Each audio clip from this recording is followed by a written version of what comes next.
সম্প্রতি সময় টলিগঞ্জের তারকা মিমি চক্রবর্তী তার আসন্ন চলচ্চিত্র রক্তবীজ 2 এর কাজ নিয়ে খুবই ব্যস্ততার মধ্যে রয়েছে। কেননা সামাজিক যোগাযোগ মাধ্যমে এই তারকা রক্তবীজ 2 চলচ্চিত্রের শুটিং সেট থেকে বেশ কয়েকটা ছবি অনেকদিন আগে আপলোড করেন। তাছাড়া সেই ছবিগুলো আপলোড করার মাধ্যমে তিনি ভক্তদের কাছে বিশেষভাবে নজরে এসেছিলেন। বাই দ্য ওয়ে, আপনারা সকলে জানেন যে টলিগঞ্জের এই সুন্দরী তারকাকে সামাজিক যোগাযোগ মাধ্যমগুলোতে সর্বদা অ্যাক্টিভ দেখা যায়। কেননা সেখানেই তারকা তার এভরিডের আপডেটগুলি তার ভক্ত অনুরাগীদের কাছে আপলোড করেন। তাই তো বলাই বাহুল্য যে মাঝে মাঝে মিমিকে বোল্ড অবতারে ধরা দিতে দেখা যায় সামাজিক যোগাযোগ মাধ্যমে।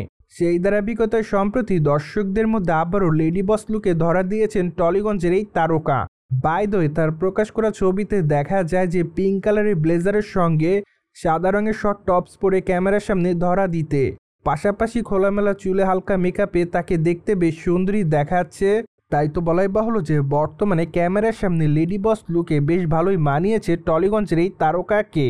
ফলে তার প্রকাশ করা ছবির কমেন্ট বক্সে অনেকে তাকে লাভলি লিখেছে, পাশাপাশি অনেকে আবার তাকে গর্জিয়াস বলেও দাবি করে।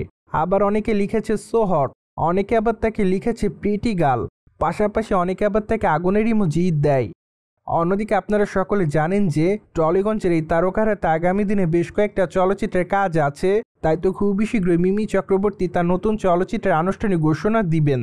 বাই দ্য ওয়ে, মিমি চক্রবর্তীকে অবশ্য সর্বশেষ অভিনয় করতে দেখা যায় ডাইনি ওয়েব ফিল্মে। সেখানে অবশ্য তার অভিনয় রীতিমতো তার সকল ভক্তদের কাছে নজর কাড়ে। পাশাপাশি ওই ফিল্মটিতে তাকে সম্পূর্ণ নতুন অবতারে দেখা যায়, যার প্রেক্ষাপটে মিমি চক্রবর্তী তার সকল ভক্তদের কাছে বিশেষভাবে প্রশংসা অর্জন করেছিলেন। সো ভিউয়ার্স, জেনে তো নিলেন সামাজিক যোগাযোগ মাধ্যমে সম্প্রতি ব্লেজার পরে দর্শকদের কাছে লেডি বস রূপে ধরা দেয় মিমি চক্রবর্তী। আর এই বিষয়টি নিয়ে আপনার কি মতামত তা অবশ্যই কমেন্ট বক্সে কিন্তু জানাতে ভুলবেন না। And subscribe our channel for more update.